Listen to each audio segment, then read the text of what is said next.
శివాయ గురవే నమః. శ్రీ గురుభ్యో నమః. కనకదారా స్తోత్రంలో 8వ శ్లోకం నుంచి ఇవాళ. నుద్యాద్దయానుపవనో ద్రవిణాంబుధారాం అస్మిన్న కించన విహంగ శిశౌ విషన్నే దుష్కర్మఘర్మమపనీయ చిరాయ దూరం నారాయణ ప్రణయనీ నయనాంబువః. లక్ష్మీదేవి యొక్క ఓరచూపు తగలగానే ఎలా అయితే విష్ణుమూర్తి సహితము ప్రభావితుడయ్యాడో, అమ్మా తల్లి మహాలక్ష్మీదేవి నీ ఓరచూపు వల్ల దుష్కర్మ ఘర్మమపనీయ చిరాయ దూరం, పూర్వజన్మ జన్మాంతరాల యందు నేను చేసిన పాపాల వల్ల అనుభవిస్తున్న ఈ దరిద్రం మొత్తము తొలగి నీ యొక్క అనుగ్రహం చేత నారాయణ ప్రియమణి అంటారు. అంటే నారాయణుడికి ప్రియురాలైన మహాలక్ష్మి నీ ఒక్క ఓరచూపు వల్ల నాకు కావాల్సినంత ధనము ధాన్యము అనే సుఖ సంపదలు ఏవైతే ఉన్నాయో అవన్నీ కలుగుగాక ధారాళముగా నన్ను అనుగ్రహించమ్మా అని అడుగుతారు. తదనంతరం ఇష్ట విశిష్ట మతయోపి నరా యయార్ద్రదృష్ట త్రివిష్టపదం సులభం భజంతే దృష్టి ప్రహృష్ట కమలోదర దీప్తిరిష్టాం పుష్టిం కృషిష్ట మమ పుష్కర విష్టరాయా. ఎవరి కరుణాద్ర దృష్టితో చూచినచో ఆశ్రితులైన జనులకు తేలికగా స్వర్గధామం కూడా సుఖించదరో, విష్ణుమూర్తినే అలరించునట్టి వెలుగుతో వెలసిల్లు ఆ కమలవాసిని అయిన మహాలక్ష్మీదేవి నాకు కావలసిన విధముగా సంపన్నము మొత్తము ఇవ్వుగాక. అనగా కొంతమందికి కొన్ని రకాల ఇష్టాపూర్తి కాకపోవడం వల్ల జీవితాంతం బాధపడుతూ ఉంటారు. అలా చాలామందికి, కొంతమంది ఏదో చదివి ఏదో ఒక ఉద్యోగమో వ్యాపారమో చేద్దాం అనుకుంటారు, కాలక్రమేణా వారికి అది కాకపోవడం వల్ల. అలాగే కొంతమందికి పుత్ర సంతానాది సౌఖ్యం కోసమని, కొంతమంది గృహ సౌఖ్యం కోసమని, స్వగృహం కావాలి, ఒక్క స్వగృహం అయినా ఉండాలి అని, కొంతమందికి వాహన సౌఖ్యం కావాలని, ఇలా రకరకాల కోరికలు కూడా ఉంటాయి మనుషుడికి. ధనం ఉన్నంత మాత్రాన కోరికలు తీరవు. కొంతమందికి మంచి రుచికరమైన భోజనము నిత్యము కావాలని ఉంటుంది, ధనం ఉన్నంత మాత్రాన రుచికరమైన భోజనం దొరకదు. దానికి అమ్మవారి యొక్క అనుగ్రహం ఉంటే రుచికరమైన వండి పెట్టే భార్య ఉండడమో వంటవాడు ఉండడమో, అది ఎంత తిన్నా సరే ఎటువంటి అనారోగ్యం రాకుండా ఎటువంటి వాయుబాధ రాకుండా ఉండగలుగుతాడో. ఇదంతా ఆ లక్ష్మీ కృప వల్ల. అందుకని నాకు కావలసిన సంపన్నత ఏదైతే ఉందో, సుఖం ఏదైతే ఉందో అది నా మీద ప్రసాదించు తల్లి అని అంటూ ఇక్కడి నుంచి నమస్కారం మొదలెడతారు. గీర్దేవతేతి గరుడధ్వజ సుందరేతి శాకంబరీతి శశిశేఖర వల్లభేతి సృష్టి స్థితి ప్రళయకేలిషు సంస్థితాయై తస్యై నమస్త్రిభువనైక గురోస్తరుణ్యై అని. విష్ణుమూర్తి భార్య అయిన లక్ష్మిగాను, బ్రహ్మదేవునికి పత్ని అయిన సరస్వతిగాను, ఈశ్వరుడికి అర్ధాంగి అయిన అపరాజితాదేవిగాను, అలాగే శాకంభరీదేవి అని అంటారు. శాకంభరీతి శశిశేఖర వల్లభేతి. శాకంభరి అంటే ఈ అన్నాది వస్తువులన్నీ అమ్మవారి యొక్క అనుగ్రహమే. కాయగూరలతో అమ్మవారిని అలంకరిస్తారు, శాకంభరి అలంకారం అని. ఇలా భోజన సంబంధమైన అన్ని రకాల విషయాలని ధాన్యలక్ష్మి రూపంలో అమ్మవారు అనుగ్రహిస్తూ ఉంటుంది. అలా విశ్వమాత్ర సృష్టి స్థితి ప్రళయ లీలను సాగించే ఆ విశ్వాత్మకుడైన పరమపురుషుని యొక్క ఏకైక ప్రియురాలైన మహాలక్ష్మి, నేను నీకు నమస్కరిస్తున్నాను అని ప్రార్థిస్తున్నారు. శృత్యై నమోస్తు శుభకర్మ ఫలప్రసూత్యై రత్యై నమోస్తు రమణీయ గుణార్ణవాయై శక్త్యై నమోస్తు శతపత్ర నికేతనాయై పుష్ట్యై నమోస్తు పురుషోత్తమ వల్లభాయై. శృత్యై నమోస్తు శుభకర్మ ఫలప్రసూత్య అనగా శృతి, స్మృతి, స్మార్త, వేదోక్త, పురాణోక్త కర్మలు ఏవైతే మనం ఆచరిస్తామో వాటి యొక్క శుభకర్మ ఫలితాలని ఇవ్వగలిగిన మహాతల్లి. రత్యై నమోస్తు రమణీయ గుణార్ణవాయి, సుగుణాలతో కూడిన అన్ని రకములైన ఆనందములను కలిగించగలే రతీస్వరూపమైన రతీదేవి స్వరూపమైన భార్గవి తనయ. శక్తి నమోస్తు శతపత్ర నికేతనాయ, శక్తిని ప్రసాదించే శక్తి స్వరూపిగా ఉండే శతపత్రం అంటే 108 పత్రములతో కూడిన కమలం మీద ఆసీనురాలైన మహాలక్ష్మి పుష్ట్యై నమోస్తు పురుషోత్తమ వల్లభాయ. పురుషోత్తముడి యొక్క వల్లభ పరమేశ్వరి మహాలక్ష్మి నాకు పుష్టిని, తుష్టిని, సుఖాన్ని, సౌఖ్యాన్ని, శ్రౌత స్మార్తాది కర్మల యందు శుభ ఫలితాన్ని నాకు అనుగ్రహించుగాక అని నమస్కరిస్తున్నారు. ఇక్కడి నుంచి అమ్మవారికి ఇంకా నమస్కారాలు పెరుగుతూ ఉంటాయి. నమోస్తు నాళీక నిభాననాయై, నమోస్తు దుగ్ధోదధి జన్మభూమ్యై, నమోస్తు సోమామృత సోదరాయై, నమోస్తు నారాయణ వల్లభాయై. మహాలక్ష్మికి నేను నమస్కరిస్తున్నాను. పద్మము వంటి నాళీక నిభాననాయై అంటే పద్మము వంటి ముఖము కలిగిన అమ్మవారికి నేను నమస్కరిస్తున్నాను. పాలకడిల యందు జన్మించిన దుగ్ధోదధి జన్మభూమ్యై, పాలకడిలో జన్మించిన మహాలక్ష్మికి నేను నమస్కరిస్తున్నాను. సోమ అమృత శేఖరాయి, అమృతమునతో పాటు చంద్రుడికి కూడా సహోదరి అయిన మహాలక్ష్మికి నేను నమస్కరిస్తున్నాను. నారాయణ వల్లభాయై, నారాయణ యొక్క ప్రియ సఖి ప్రియపత్ని అయిన మహాలక్ష్మికి నేను నమస్కరిస్తున్నాను. నమోస్తు హేమాంబుజ పీఠికాయై, నమోస్తు భూమండల నాయికాయై, నమోస్తు దేవాది దయాపరాయై, నమోస్తు శారంగాయుధ వల్లభాయై. హేమాంబుజ పీఠికాయై అంటే బంగారు పద్మమునే తన పీఠముగా అధివసించిన అమ్మవారికి నేను నమస్కరిస్తున్నాను అని అర్థం. అలాగే భూమండల నాయిక, ఈ భూమండలానికి మొత్తం రాజైన మహాలక్ష్మీదేవి నేను నీకు నమస్కరిస్తున్నాను. దేవాది దయాపరాయి, ఇంద్రాది దేవతల యందు సహితము ఏ దయ ఉంటే ఆ పదవియోన్నత పదవితో పాటు సమానమైన శక్తి కలుగుతుందో అటువంటి అమ్మవారికి నేను నమస్కరిస్తున్నాను. శారంగాయుధ విష్ణుమూర్తి యొక్క వక్షస్థలమునందు ఉన్న ఆ వల్లభాదేవి మహాలక్ష్మికి నేను నమస్కరిస్తున్నాను అని అర్థం. నమోస్తు దేవై భృగునందనాయై, నమోస్తు విష్ణోరురసి స్థితాయై, నమోస్తు లక్ష్మీ కమలాలయాయై, నమోస్తు దామోదర వల్లభాయై. భృగు మహర్షి యొక్క కుమార్తె అయిన మహాలక్ష్మికి నేను నమస్కరిస్తున్నాను. విష్ణుమూర్తి యొక్క పత్నికి నేను నమస్కరిస్తున్నాను. కమలాలయాయై, కమలము వంటి కళ్ళు కలిగిన మహాలక్ష్మికి నేను నమస్కరిస్తున్నాను. దామోదరుడి యొక్క ముకుంద ప్రియ అయిన మహాలక్ష్మికి నేను నమస్కరిస్తున్నాను. నమోస్తు కాంత్యై కమలేక్షణాయై, నమోస్తు భూత్యై భువన ప్రసూత్యై, నమోస్తు దేవాదిభిరర్చితాయై, నమోస్తు నందాత్మజ వల్లభాయై. కమలము వంటి కళ్ళును కలిగిన కాంతివంతమైన కళ్ళును కలిగిన మహాలక్ష్మికి నేను నమస్కరిస్తున్నాను. అష్టసిద్ధులని ప్రసాదింపగల మహాలక్ష్మికి నేను నమస్కరిస్తున్నాను. భూత్యై భువన ప్రసూత్యై అని.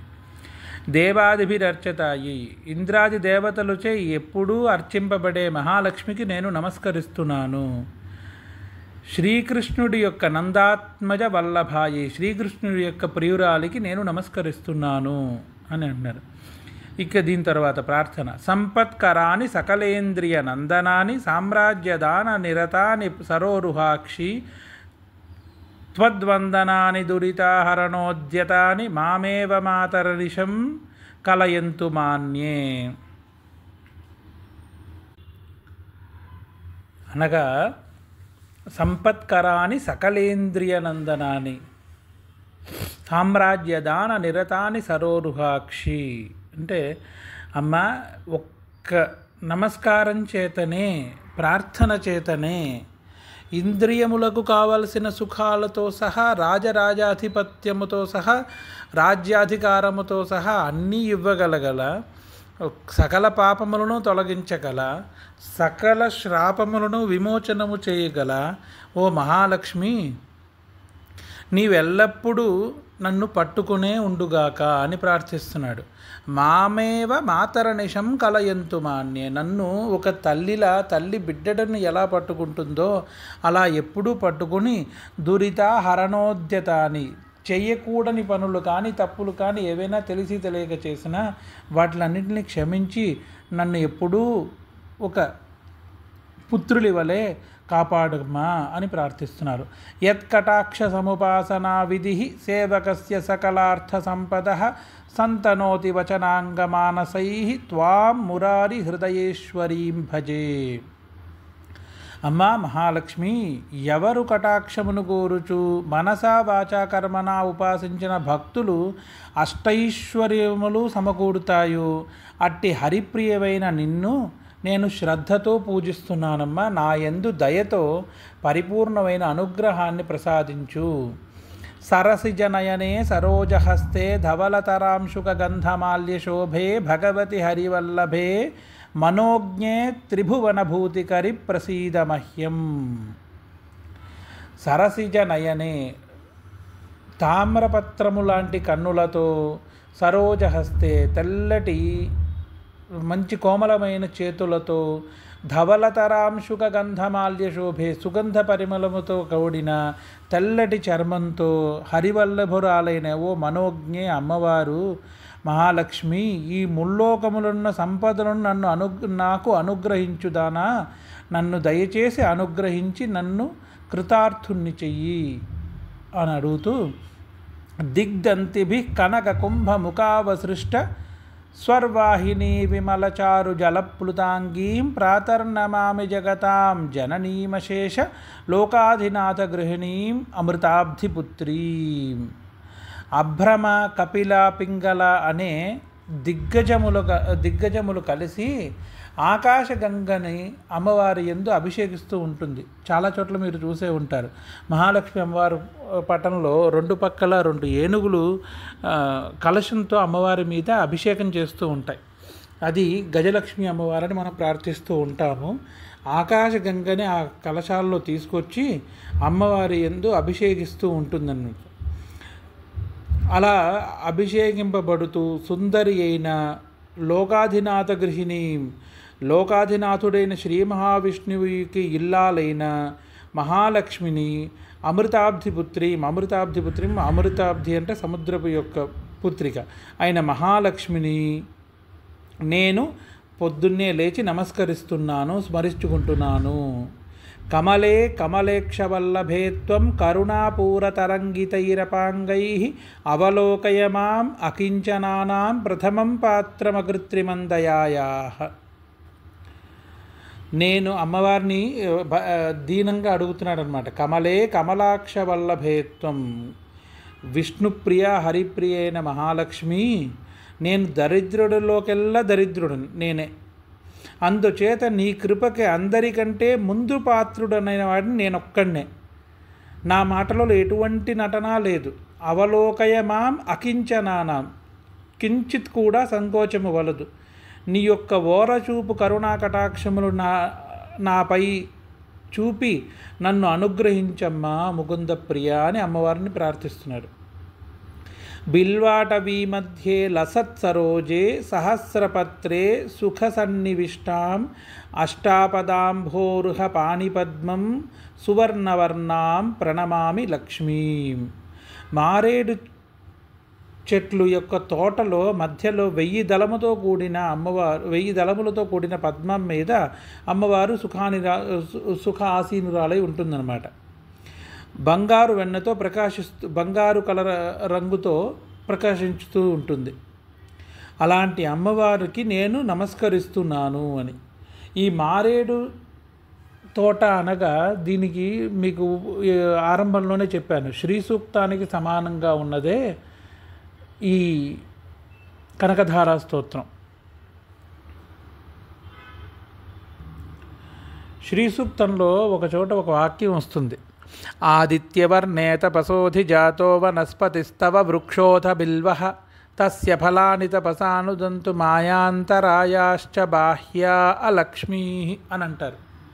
అంటే బిల్వ వృక్షము మూల ఎందు కూర్చుని మహాలక్ష్మిని ఎవరైతే శ్రీ సూక్తంతో పారాయణం చేస్తారో వారి యందు మహాలక్ష్మి కృప పరంపర వరకు ఉంటుంది అని ఉంది వాక్యం. శ్రీ సూక్తోపాసనలో భృగు మహర్షి ద్వారా చెప్పిన భృగు సంహితల యందు ఒక చోట శుక్రవారం నాడు పంచమి తిథి అయి ఉన్నప్పుడు శుక్రవారం పొద్దున్నే మొదలెట్టి మరుసటి వచ్చే శుక్రవారం 8 రోజులు అవుతుంది. మరుసటి శుక్రవారం ప్రదోషకాలంలోపు 11,000 సార్లు బిల్వ వృక్షం మూల అమ్మవారిని పూజించి ధ్యానించి ఎవరైతే శ్రీ సూక్తం పారాయణం చేస్తారో తనకి ఎటువంటి దరిద్రమైనా సరే తొలగిపోయి లక్ష్మీ కృపకు పాత్రుడవుతాడు అని ఉంది. అదే సరళంగా శంకరాచార్యులు వారు మనకి ఒక్క శ్లోకంతోనే స్తోత్రంతోనే ఇచ్చేశారు. కమలాసన పానినాలలాటే లిఖితాం అక్షర పంక్తిమస్య జంతో పరమార్జయమాత రంఘ్రినాథే ధనికద్వార నివాస దుఃఖదోగ్ధ్రీం. బ్రహ్మదేవుడు నా యొక్క జీవన గమనాన్ని ధనికుడైన ఇంటి యందు వేచి ఉండేటట్టుగా ఆశీర్వదించాడమ్మా. వాడు ఎప్పుడు ఏ ధనం ఇస్తాడో అప్పుడు అది తీసుకునేటట్టుగా. అసలు ఇలాంటి కష్టం నాకు వచ్చేసింది అంటే ఇక్కడ 3 అర్థాలు. మొదటి అర్థం, భిక్షాటనకై ఉండాల్సి వచ్చిన జీవితం కొంతమందిది ఉంటుంది. దాంట్లో వారి కూడా ఇదే, బ్రహ్మదేవుడు నా రాత ఇలా రాశాడు, వాడెవడైనా దయతలిచి ఏదైనా భిక్ష వేస్తేనే నాకు ఈ పూట భోజనము. అలాంటి దరిద్రులు ఒకళ్ళు అయితే, అలాంటి దరిద్రత్వంలో ఒకళ్ళు ఉంటే, ఇంకొకళ్ళు ఉద్యోగం అనే దాంట్లో ఎక్కడ ఏది తప్పు చేస్తే పైవాడు కోప్పడి ఉద్యోగం నుంచి తీసేస్తాడో అని వాడు ఎదురుకుండా చేతులు కట్టుకుని వాడికి నచ్చినా నచ్చకపోయినా వాడిని మెచ్చుకుంటూ వాడిని పొగుడుతూ జీవించేటట్టుగా అయితే ఎలా ఉంటుందో, అలాగే రాజు కింద పనిచేస్తూ రాజువారు ఎప్పుడు పిలిస్తే అప్పుడు వెళ్ళి పలికేటట్టుగా దైవస్మరణ కన్నా రాజుస్మరణ ఎక్కువగా చేసుకునే పరిస్థితుల్లో ఉండేటట్టుగా ఇలా బ్రహ్మదేవుడు కమలాసన పానినాలలాటే లిఖితం అక్షరపంక్తి ఆయన అలా రాసి ఉంచేశాడమ్మా బ్రహ్మదేవుడు నా తలరాతని. నా యందు దయతో నీ ఓరచూపు యొక్క దృష్టి సోకి దాని నుంచి నాకు విముక్తి పొందించు అని అమ్మవారిని కోరుకుంటున్నారన్నమాట. అంబోరుహం జన్మగృహం భవత్యా వక్షస్థలం భర్తృగృహం మురారే కారుణ్యత కల్పయ పద్మవాసే లీలాగృహం మే హృదయారవిందం. హే పద్మాలయాదేవి, నీ పుట్టినిల్లు కమలము, మెట్టినిల్లు నీ పతి విష్ణుమూర్తి యొక్క వక్షస్థలమే, పరిశుద్ధమైన నా హృదయము సహితము పద్మమే. కనుక కృపతో నా హృదయమునందు స్థిర నివాసం ఏర్పరచుకొని దానిని నీ కేలీగృహముగా చేసుకొను. అంటే నీ కేలీగృహముగా అంటే నీ యొక్క ఆట స్థలముగా చేసుకుని నన్ను ఎప్పుడూ అనుగ్రహించమ్మా అని ప్రార్థిస్తున్నాడు. స్తువంతి ఏ స్తుతిభిరమూభిరన్వహం త్రయీమయీం త్రిభువనం మాతరం రమాం గుణాధికా గురుతర భాగ్యభాజినో భవంతి తే బుధి భువి భావితాశయాః అని. ఎవరైతే ఈ స్తుతి పూర్వములైన శ్లోకములతో వేదమాతను జగజ్జనని అయిన మహాలక్ష్మి భగవతిని ప్రతిదినము స్తోత్రము చేయుదరో వారు తమ సద్గుణముల చేత అధికులైన విద్వాంసుల చేత గౌరవింపబడి రాజుల చేత జనాల చేత మర్యాదనలు మన్ననలు పొందబడి స్వగృహాది సుఖములు కలిగి పుత్రపౌత్రాది అభివృద్ధి కలిగి మహాలక్ష్మి కృపకు పాత్రుల అవుదురు. అంత్యమున వైకుంఠ భాగ్యము కలుగుగాక అని కలుగుతుంది అని ఈశ్వరుడు యొక్క రూపమైన శంకరాచార్యులు వారు ఈ స్తోత్రాన్ని మనకి అందించారు. కనకధారాస్తవం యత్ శంకరాచార్య నిర్మితం త్రిసంధ్యం యః పఠేన్నిత్యం స కుబేర నమో భవేత్ స కుబేర సమో భవేత్. ఎవరైతే కనకధారా స్తోత్రాన్ని త్రిసంధ్యల వేళలా పారాయణం చేస్తారో వారు కుబేర సమానులవుతారు అని చెప్పారు శంకరాచార్యులు వారు. ఇది ఆది శంకరాచార్యులు వారు మన యందు దయతో శ్రీ సూక్తాన్ని సరళముగా అందించిన మహాలక్ష్మి కృపకు పాత్రులవ్వడానికి చాలా సరళమైన మార్గము కనకధారా స్తోత్రము. చదివే పారాయణం చేయాలని లేదు, అలవాటు అయ్యేంతవరకు శ్రవణ పారాయణమైనా చాలా విశేషమే. శ్రవణ పారాయణానికి చాలామంది స్తోత్రం చెప్పు ఉన్నారు. అలా స్తోత్రం మాత్రమే పారాయణంగా ఉన్న విషయాన్ని మీకు నచ్చినది సుస్వరంతో ఉన్నది విని అది పొద్దున్న ఒకసారి లేచిన వెంటనే వినండి, అలాగే మధ్యాహ్నం ఒకసారి సాయంత్రం ఒకసారి సమయానుకూలంగా ఒక సమయాన్ని నిర్దిష్టంగా పెట్టుకుని ఒక దీక్షగా పెట్టుకుని ఒక 41 రోజులు చేయండి. మహాలక్ష్మి కృప ఎలా వస్తుందో మీకే అర్థమవుతుంది. పారాయణంగా చేయడానికి సమయం లేకపోవచ్చు కానీ వినడానికి సమయం లేదనేం లేదు కదా. ఖాళీ సమయాల్లో ఉండి వేరే ఏవో చూడడం కన్నా ఒక్క 5 నిమిషాల సమయం దీని గురించి అని కేటాయించి పొద్దున్న, మధ్యాహ్నం, సాయంత్రం ఈ స్తోత్రాన్ని వినడం వల్ల వచ్చే ఫలితం కూడా అదే ఫలితము. ఆ మహాలక్ష్మి కృపకు మీరు అందరూ ఎల్లప్పుడూ పాత్రులై మహాలక్ష్మి కృప వల్ల సమస్త సన్మంగములు మీకు కలుగుగాక, సర్వత్ర విజయములు మీరు పొందుగాక. శివాయ గురవే నమః. ఓం శ్రీం హ్రీం నమః శివాయ.